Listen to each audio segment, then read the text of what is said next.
बिस्मिल्लाहिर्रहमानिर्रहीम। अस्सलाम वालेकुम स्टूडेंट्स, मैं उम्मीद करता हूँ कि आप सब खैरियत से होंगे। स्टूडेंट्स, आज के इस क्लास में हम जॉन कीट्स के ऊपर बात कर लेंगे। अब जॉन कीट्स हमारे पास कौन है?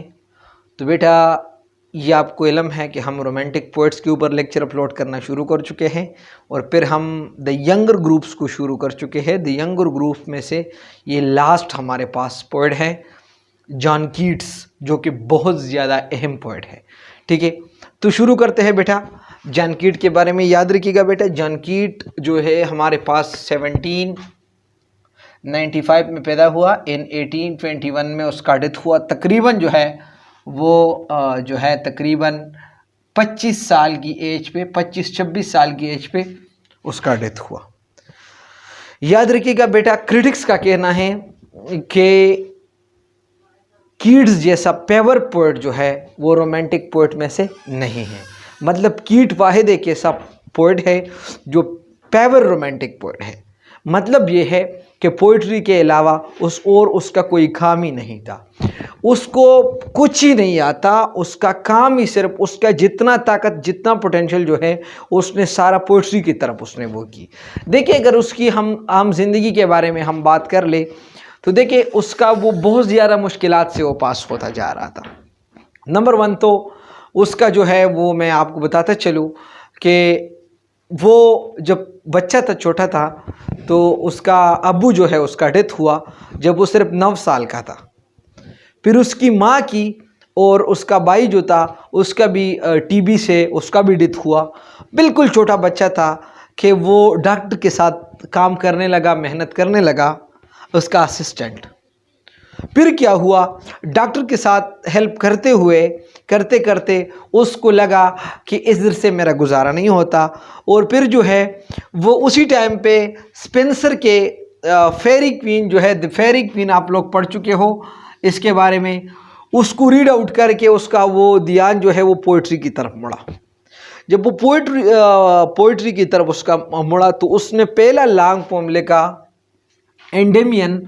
और एंडेमियन उसने 1718 में लिखा, जो कि क्रिटिक्स ने उसको बहुत ज़्यादा क्रिटिसाइज़ की और उसकी वजह से जो है वो मतलब ये है बहुत ज़्यादा वो मतलब माशरे में बहुत ज़्यादा वो ख़राब हो गया और क्रिटिसिज्म की वजह से वो जो है वो बहुत ज़्यादा जो है उसको वो मायूसी का शिकार हुआ। ठीक है, इसके साथ साथ और उसको क्या हुआ, देखिए, फैनी ब्राउन ने एक लड़की थी जिसके साथ जो है वो कीट जो है बहुत ज़्यादा मोहब्बत करता था। वो भी उसमें वो नाकाम हुआ, उसके मोहब्बत में भी वो बहुत ज़्यादा नाकाम हुआ। और साथ साथ जो है उसके, अगर हम कीट की आम तौर से अगर हम बात करें तो वो बहुत ज़्यादा गरीब ख़ानदान से उसका वो गिराने से वो ताल्लुक़ रखता था। शेले जैसा नहीं था कि वो बहुत ज़्यादा जो है बड़ा वो जो है एरिस्टोक्रेटिक क्लास से ताल्लुक़ रखता था। बायरन जैसा नहीं था कि वो जो है खुद लाट था। ठीक है, वो बहुत ज़्यादा मतलब यंगर ग्रुप्स में से सबसे गरीब जो है वो ये था। और मैं जैसे बोला कि उसका और कोई काम ही नहीं था। अगर हम वर्dsworth की बात कर ले तो वर्dsworth का क्या काम था, वो कहता था कि मैं जो है वो पोइट्री को मैं क्या करूँ, उसको मैं रिफॉर्म करूँ। और कैसे उसको मैं रिफॉर्म करूँ, पोइट्री को जो ट्रेडिशनल पोइट्री है उसको मैं मोड़ूँ। मतलब ये है जो हीरोइक कपलेट है और जो डिक्शन है उससे मैं उसको ख़त्म करूँ और जो है मैं सिंपल अपना फॉर्म पोइट्री के अंदर लाऊं। शेले जैसा वो नहीं था जो कि वो गोल्डन एज का तस्वर सोचता था। और वो जो है इस तरह जो है और भी जो है वो मतलब बायरन जैसा वो नहीं था जिसने पोइट्री जो है as a vehicle of earning वो बनाई। इस तरह कॉलरिज जैसा वो नहीं था जिसने जो है वो मेटाफिजिशियन जो है वो पोइट्री के अंदर वो लाई, मतलब नया चीज़ जो है। या वो स्कॉट जैसा नहीं था जिसने पोइट्री के ज़रिए मतलब एक स्टोरी टेलिंग में उसका बहुत ज़्यादा उबूर था या बहुत ज़्यादा उबूर वो रखता था। कीट वाहिद पोइट था और बस पोइट था। उसका जितना सारा ताकत, सारा उसका पोटेंशियल जो है वो पोइट्री की तरफ ही था। उसका और कोई लगाव ही नहीं था, उसका और कोई नाम ही नहीं था। तो इसलिए क्रिटिक कहते हैं कि इसको हम कहते हैं कि ही इज़ द लास्ट आहिरी है but the most perfect of all the romantic poet. जितने भी रोमांटिक पोएट्स हैं ना, इससे वो बहुत इन सब में से बहुत ज़्यादा परफेक्ट है एज अ पोएट। ठीक है, जैसे मैंने बोला कि कीट के लाइफ के बारे में आपको थोड़ा सा बता दिया कि वो जो है वो जब बिल्कुल छोटा था तो उसका वो जो है वो उसका अब्बू का डेथ हुआ और फिर जो है उसने वो डॉक्टर के साथ वो मेहनत और काम करने लगा, तो वो जो है वो उसका अम्मी और अब्बू भाई जो है वो टीबी की वजह से मरा। तो इस तरह जो है और बहुत ज़्यादा, तो वो डॉक्टर के साथ होके वो स्पेंसर के फेरी क्वीन जो है द फेरी क्वीन उसको रीड आउट करने लगा। इससे वो इंस्पायर होके उसने फर्स्ट लॉन्ग पोएम जो लिखा उसका क्या नाम है, एंडेमियन, जो कि उसने 1817 में लिखा, और वो जो है बहुत ज़्यादा क्रिटिसाइज हुआ। तो लोगों ने उसको बहुत ज़्यादा क्रिटिसाइज़ की और जो है मतलब ये है कि वो उसके अंदर वो जो है उसने कुछ कामयाबी या वो जो है उसमें आगे थोड़ा नहीं बढ़ा, जिसका वो ओपनिंग लाइन जो है कुछ इस तरह है कि a thing of beauty is a joy for ever. उसका फर्स्ट जो लॉन्ग पोम है एंडीमियन, इसका शुरू वाला लाइन क्या है कि a thing of beauty is a joy for ever, its loveliness increases, it will never pass into nothingness, but still will keep a bower quiet for us in sleep, full of sweet dreams and healthy and quiet breathing। ये उसकी वो शुरू वाला lines है। ठीक है, मैंने आपको बोला कि कंटेम्प्रेरी क्रिटिक्स जो है उसको बहुत ज़्यादा उसने वो क्रिटिसाइज़ की। ठीक है, और उसके वो इसके अलावा जो है उसके ऊपर बहुत सारे और मुश्किलात भी आए थे। फिर जो है वो उसने आखिरी जो है लास्ट वॉल्यूम, कीट का जो लास्ट वॉल्यूम ऑफ वर्क है वो 1820 में उसने वो लिखा, और इस वॉल्यूम का नाम है the living years of Keats. उसका 2 वॉल्यूम में उसने फर्स्ट लॉन्ग पोम्स जिसका नाम था एंडेमियन 1817 में, उसने लास्ट वॉल्यूम जो है वो उसको जाना जाता है द लिविंग ईयर्स। एंड इसके अंदर जो है वो 3 नैरेटिव्स है, 3 कहानियां इसके अंदर है। एक कहानी का नाम है Isabella the eve of Saint Agnes, and the next Lamia जो है उसके अंदर एक 3rd नैरेटिव है। इसके अंदर जो है उसका एक अनफिनिश्ड एपिक भी है। इसके अंदर इस लास्ट वॉल्यूम के अंदर एक अनफिनिश्ड एपिक भी है जिसका नाम है हाइपेरियन। याद रखिएगा, ये आपका बहुत ज़बरदस्त एमसीक्यूज हो सकता है। कीट्स अनफिनिश्ड वर्क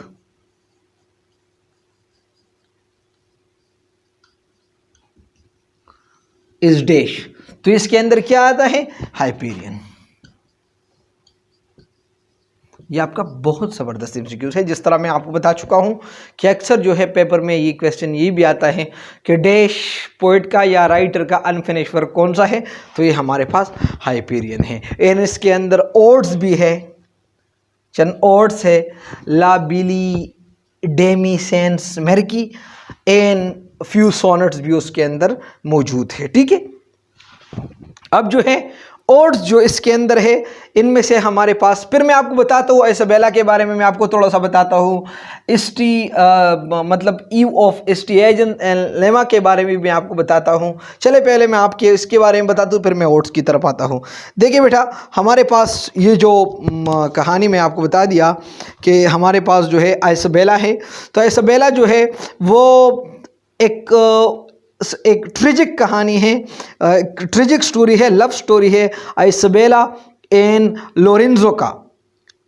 लोरेंजो आइसबेला का दोनों लवर है एक दूसरे का। उसका एक कहानी है who was murdered by the Isabella's brother. फिर आइसबेला का जो लवर है, फिर जो है आइसबेला के भाई ने उसको मारा। And into a thing of means of narrative skills and beautiful phraseology, और उसने उसको बहुत ज़्यादा अच्छे फ्रेजेस के थ्रू और एक कहानी के शक्ल में उसने हमारे साथ वो सामने लाया। इन लेमा के अंदर जो है kids narrated a story of beautiful enchantress who turns from a serpent into a glorious woman and fill every human sense with delights until the result of foolish philosophy in all Apollonius and vanishes forever from the lovers light. ये जो है, ये lemma जो है, ये एक narrative है, एक कहानी है, और ये एक बहुत ज़्यादा खूबसूरत जादूगरी की, जिस तरह एक जादू वाला जो एक लड़की जो है उसकी कहानी है, जो कि जहर से अपने आप को बहुत ज़्यादा खूबसूरत बनाती है। और नेक्स्ट जो है हमारे पास the eve of Saint Agnes जो है, which is the most important Keats medieval poem. ये आपका MCQs हो सकता है।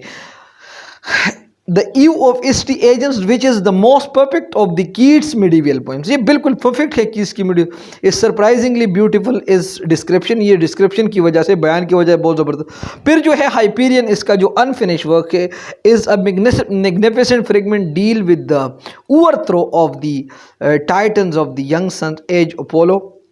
इन this poem shows the influence of Milton as Endymion of Spenser. मतलब ये है मिल्टन जो है वो उसके वो इस पोएम के अंदर उसका वो असर आपको नज़र आता है। फिर जो है la belle dame is merci which capture the spirit of middle ages in haunting melody though small it is the most perfect of art. फिर जो है लाबिली, ये उसने, मैंने जो आपको बता दिया कि ओट्स के अंदर उसने जो ये लिखा है लाबिली डेमी सेंस मेरिक जो है, ये भी आर्टिस्टिक पॉइंट ऑफ व्यू से बहुत ज़्यादा परफेक्ट है। एंशिएंट सोनेट्स भी उसने लिखी है। तो उसने ओट्स के अंदर जो है ये लिखी है। तो मैंने आपको बता दिया इन तीनों के बारे में कि सबेला जो है एक नैरेटिव है, एक किस्सा है। इस तरह जो है मैंने आपको बता दिया हाइपेरियन के बारे में भी, and the Lamia and the Saint Agnes के बारे में भी मैं आपको बता दिया। अब ओट्स के बारे में हम थोड़ा सा बताते हैं। ओट में से हमारा शामिल है ओट to a Nightingale.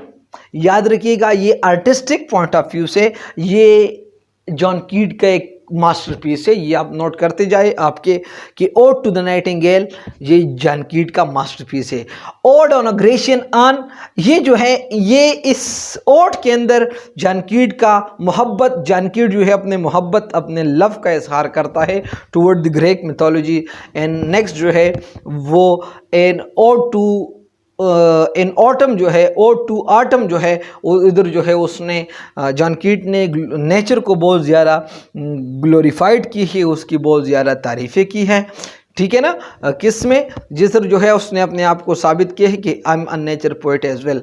Odd on a Grecian urn के अंदर वो जो है ये लाइन आप अक्सर जॉन कीट का सुनते हो कि beauty is truth and truth beauty in that all. ये अक्सर आप सुनते हो ये लाइन कि जॉन कीट ने कहाँ पर ये इसने ये लाइन लिखी है या इसने वो अटर की है। तो ये अटरेंस या ये लाइन जो जॉन कीट का है odd on a Grecian urn के अंदर जो है कि जो है beauty is truth and truth beauty and that all, के जो है वो ब्यूटी जो है ये खूबसूरती है, मतलब खूबसूरती जो है ये सच है, एंड सच खूबसूरती है, एंड ये सब कुछ है। ठीक है ना, तो मैं आपको बता दिया इसके एज ए होल हम वर्क के बारे में। अब मैं आपको थोड़ा सा और भी बताता हूँ कीट्स के बारे में। देखिए, मैं आपको बता दिया कि कीट्स जो है वो यंग, उसका डेथ हुआ 25 साल के एज में उसका डेथ हुआ।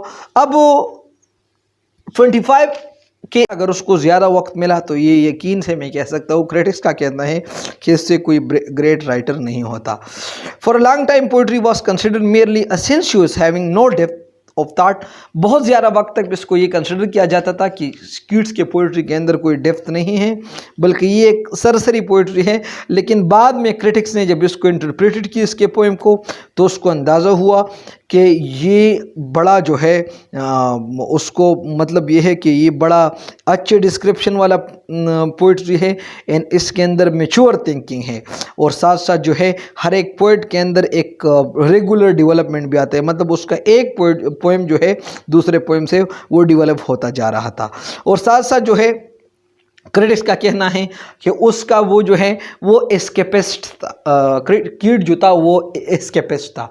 अब पोइट्री के अंदर एस्केप का मतलब ये है कि escape from the harsh realities of life, ज़िंदगी के जो पक्के और जो कड़वे रियलिटीज़ है उनसे एस्केप होना। जबकि बाद में क्रिटिक्स को अंदाज़ा हुआ कि he was not an escapist, कि वो कोई एस्केपिस्ट नहीं था, लेकिन उस हार्श रियलिटी का उसने बहादुरी के साथ मुकाबला की। ठीक है, देखिए, they came to conclusion that suffering play an important part in the development of human personality.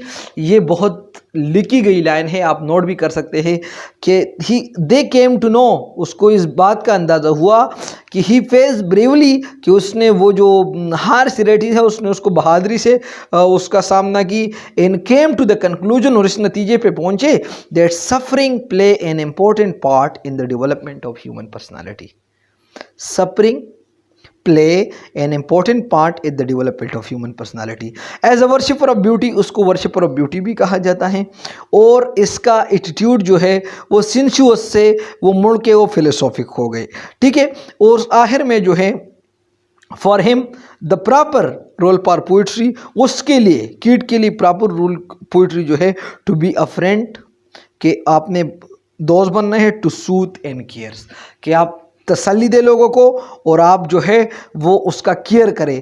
And live thoughts of man, और लोगों का सोच आप ऊंचा करें। And the real poet is that, फिर कीट का ये कहना है कि the real poet is that, कि हकीकी में पोइट वो है to whom miseries of the words are miseries, जिसके लिए दुनिया का दुख जो है उसका अपना दुख है। And will not let him rest, और उसको वो आराम करने, और दुनिया का मिजरी जो है उसको आराम करने नहीं देंगे, ठीक है। तो बेटा ये हमारे पास हुआ कीट्स के बारे में। और बाद आखिर में शेक्सपियर ने, लोगों ने ये भी कहा कि शेक्सपियर के बाद अगर दूसरा ग्रेट राइटर है सो ही इज़ डेफिनेटली जॉन कीट। तो बेटा ये हुआ हमारा कीट्स के ऊपर कमेंट्री।